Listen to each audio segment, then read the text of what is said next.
فلسطین کے دونوں گروپ حماس اور الفتح کے درمیان صلح سمجھوتا کرانے کی لگاتار کوشش ہو رہی ہے۔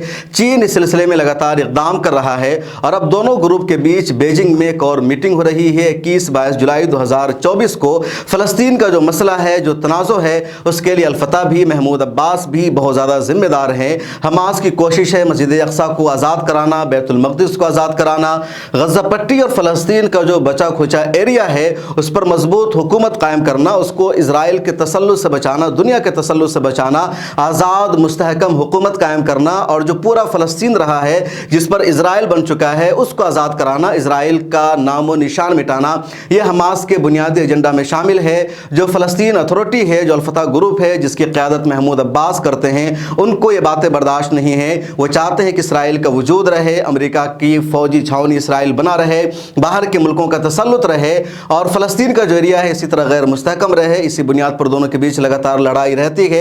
اس دوران جب حماس سے یہ مانگ کی جا رہی ہے کہ غزہ پٹی پر اپنی حکومت چھوڑ دے، دستبردار ہو جائے، کسی اور گروپ کو حکومت کرنے دے، ایسے میں حماس کی یہی مانگ ہے کہ ہم بیٹھنا چاہتے ہیں، بات چیت کرنا چاہتے ہیں الفتح گروپ کے ساتھ کہ ہماری کچھ شرطیں ہوگی، ہمارے کچھ عزائم ہوگی، کیونکہ پچھلے 70-80 سالوں سے ہماری جو تنظیم ہے، ہمارے جو لوگ ہیں، وہ محنت کر رہے ہیں اپنے دیش کو آزاد کرانے کے لیے، اسرائیل کو ختم کرنے کے لیے۔ اس سے ہم پیچھے نہیں ہٹ سکتے ہیں۔ ہم نے 40,000 لوگوں کی قربانی دی ہے اور ان دونوں گروپ کا متحد ہونا ضروری ہے، کیونکہ دنیا بھر میں جو نمائندگی ہے وہ فلسطین کے الفتح گروپ کی ہے۔ الفتح گروپ کو ہی ریکگنائز کیا گیا ہے، حماس کو ریکگنائز نہیں کیا گیا ہے۔ ویسٹ کے ممالک نے تو حماس کو دہشت گرد تنظیموں میں شامل کر رکھا ہے۔ اس بیچ چین آگے آتا ہے اور چین نے کوشش کی کہ دونوں کے درمیان صلح سمجھوتا کرایا جائے۔ اس سے پہلے قطر نے بھی حماس اور الفتح کے بیچ صلح سمجھوتا کرایا تھا، دونوں گروپ کے رہنماؤں کی ملاقات ہوئی تھی۔ اب موجودہ جنگ میں دونوں گروپ کا ایک ہونا، ایک جیسا بیان دینا، ایک جیسا اسٹیٹمنٹ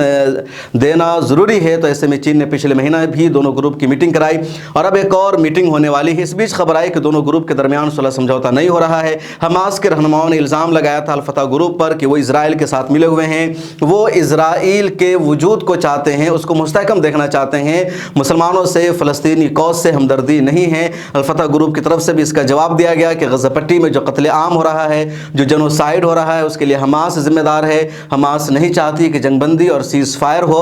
اب دوبارہ دونوں کے درمیان ایک طرح سے صلح سمجھوتا ہوا ہے، حالات نارمل ہوئے ہیں اور 21-22 جولائی کو بیجنگ میں میٹنگ ہو رہی ہے۔ اگر دونوں کی میٹنگ ہو جاتی ہے، دونوں کسی ایک بیان پہ ایگری ہو جاتے ہیں تو ہو سکتا ہے کہ اسرائیل پر، امریکہ پر اور عالمی طاقتوں پر تھوڑا سا اور پریشر بڑھے گا، دباؤ بڑھے گا اور جنگ بندی کے حوالے سے جلدی اقدامات ہو سکتے ہیں، کیونکہ دونوں کا متحد ہونا اور مشترکہ اسٹیٹمنٹ جاری کرنا ضروری ہے۔ ابھی تک الفتح گروپ کی طرف سے تمام تر الزامات حماس پر لگائے جا رہے ہیں۔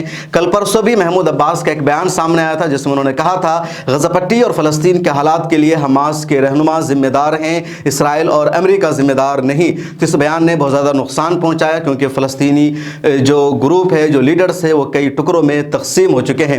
اس کے علاوہ جنگ بندی کے لیے بات چیت جاری ہے لیکن کوئی نتیجہ ابھی تک سامنے نہیں آ سکا ہے۔ واشنگٹن نے ایک مرتبہ پھر امید دلائی ہے کہ جلد ہی کوئی نتیجہ سامنے آئے گا۔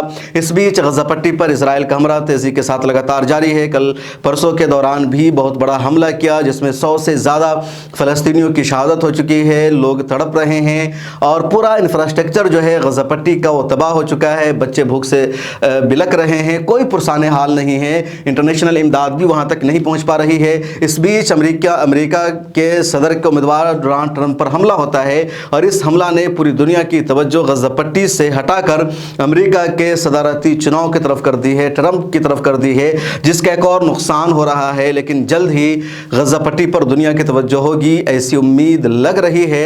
حماس کے رہنما کہہ رہے ہیں کہ ہم مسجد اقصیٰ کو آزاد کرانے تک اپنی جدوجہد جاری رکھیں گے۔ اس بیچ ایک خبر یہ بھی سامنے آئی ہے کہ اسرائیل کے ایک اور مرکبہ ٹینک کو القسام بریگیڈ نے تباہ کر دیا ہے۔ بہرحال غزہ پٹی پر اسرائیل کا حملہ لگاتار جاری ہے، 9 مہینہ سے زیادہ ہو گئے ہیں اور القسام بریگیڈ بھی پوری کوشش کے ساتھ اپنا دفاع کر رہی ہے۔ اس ویڈیو میں اتنا ہی۔ یہاں جوائن کا بٹن دکھ رہا ہوگا، اس پر کلک کر کے ہماری ممبرشپ لے لیجئے۔ تازہ ترین خبروں کے لیے ہمارے ساتھ جڑے رہیے۔